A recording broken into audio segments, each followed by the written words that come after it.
semua, kembali lagi dengan aku. Di video kali ini aku bakalan membahas kumpulan soal kompetensi teknis lagi. Tapi sebelum ke videonya, jangan lupa di like, comment, subscribe, dan nyalakan lonceng notifikasinya supaya kalian gak ketinggalan video terbaru dari aku. Oke, tanpa lama-lama kita langsung aja baca ke soal nomor 1. Seorang bayi perempuan anak ketiga umur 1 jam lahir dengan vakum ekstraksi dan mengalami distosia bahu di rumah sakit. Saat lahir, bayi tidak segera menangis, segera dilakukan langkah awal resusitasi dan berhasil. Hasil pemeriksaan berat badan 3.900 gram, panjang badan 51, lengan kanan bayi tidak berespon ketika dinilai refleks moro. Apakah kemungkinan masalah pada kasus tersebut? Oke, kita baca dulu opsinya.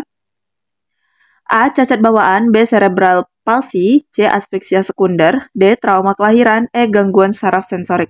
Oke teman-teman, nah refleks moro itu adalah refleks kejut ya pada bayi teman-teman. Itu biasanya kalau misalnya dikejutin bayinya tuh gerakan di ekstremitasnya itu bergerak teman-teman ya, anggota ekstremitasnya itu bergerak seperti itu.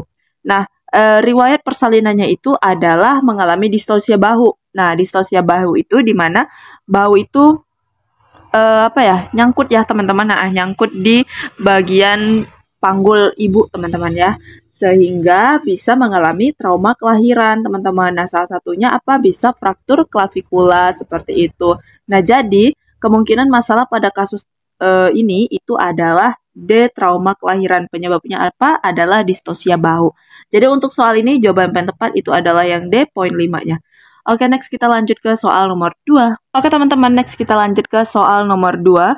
Seorang bayi laki-laki usia 4 bulan dibawa ibunya ke puskesmas dengan keluhan lemah. Hasil anamnesis tidak ada demam, menyusu, hasil pemeriksaan berat badan 5.100 kg, ketika digendong kepala terkulai ke belakang. Lemas, apakah kemungkinan masalah pada kasus tersebut? Kita baca dulu opsinya. A. Meningitis, B. Cacat bawaan, C. Cerebral palsy, D. Trauma kelahiran, E. Gangguan saraf sensorik. Oke teman-teman, jadi di sini tuh hasil anamnesanya usia bayi itu adalah 4 bulan dengan keluhan lemah ya.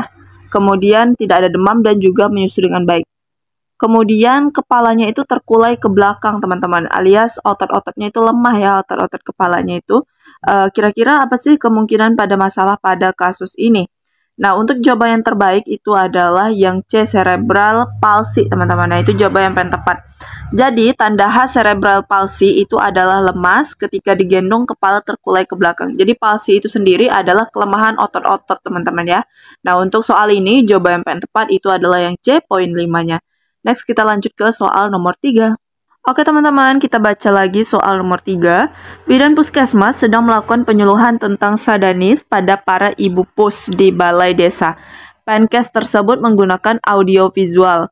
Saat ini, bidan sedang memberitahu waktu yang tepat kapan sadanis dilakukan. Kapan waktu yang tepat pada kasus tersebut? Oke, sadanis itu adalah pemeriksaan payudara secara klinis ya. Jadi dilakukan oleh tenaga medis teman-teman.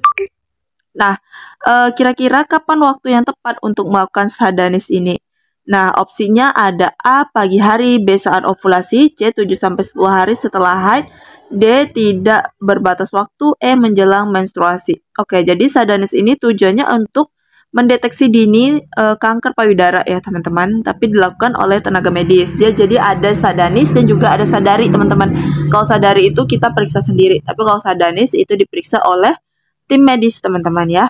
Nah, kapan waktu yang tepat? Ya, waktu yang tepat itu adalah 7-10 hari setelah haid teman-teman. Kenapa?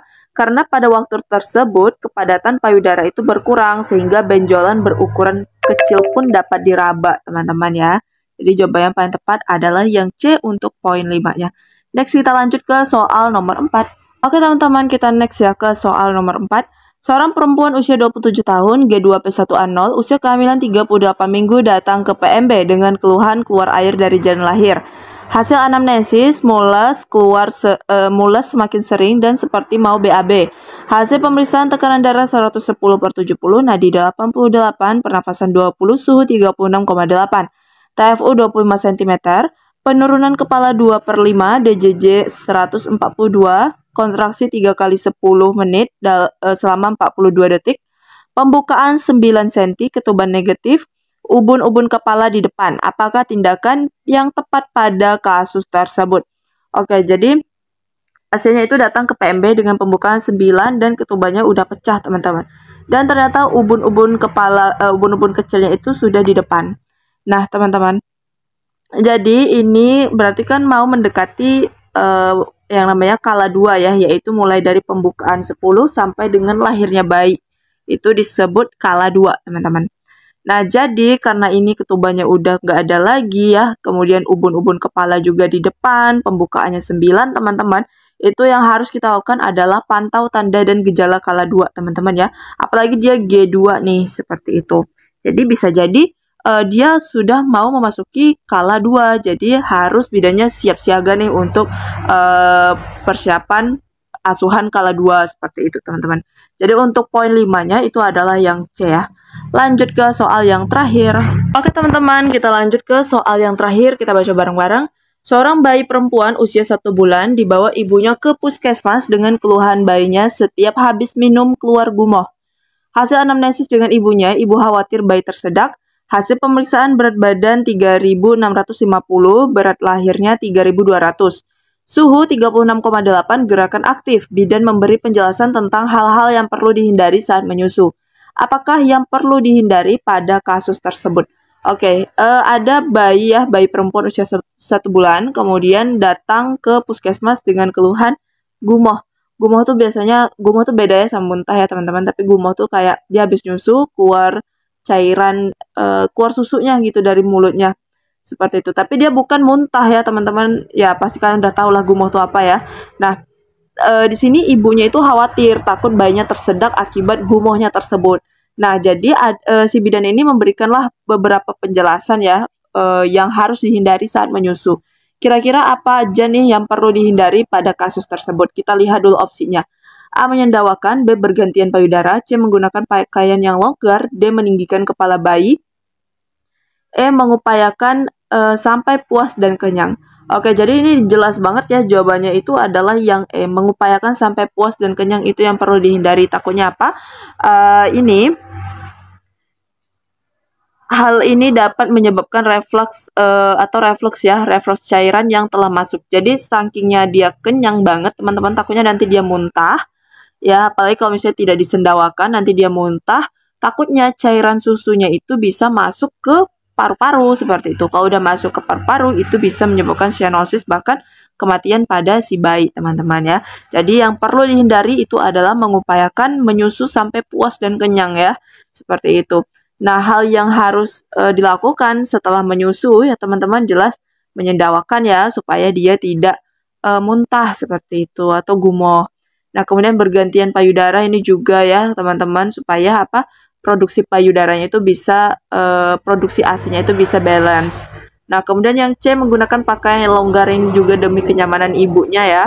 Kemudian yang D, meninggikan kepala bayi. Nah, ini tuh tujuannya supaya apa? Bayinya tidak tersedak saat menyusu, seperti itu, teman-teman. Dan jadi untuk poin 5-nya adalah yang E. Oke, teman-teman, segini aja dulu 5 soal persiapan P3K kalian. Dan yang lagi persiapan, aku saranin banget untuk bergabung ke tryout Sobat P3K, karena di situ soal-soalnya udah lengkap banget dan sesuai dengan kisi-kisi ujian P3K tahun lalu, dan sudah dilengkapi dengan real time-nya, teman-teman. Jadi kalian bisa manajemen waktu kalian sebaik mungkin supaya waktu ujian nanti tidak kehabisan waktu. Dan buat kalian yang mau bergabung ke tryout Sobat P3K, aku udah cantumin link tryoutnya di description box aku. Kemudian selain tryout juga aku punya e-book, yaitu kumpulan soal dari kompetensi teknis bidan, sosiokultural, manajerial, dan juga wawancara, serta pembahasannya yang aku rangkum menjadi satu e-book, teman-teman. Dan saat ini tersedia 2 edisi 1 dan edisi 2. Buat kalian yang mau order, silahkan hubungi nomor WhatsApp yang udah aku cantumin di description box aku.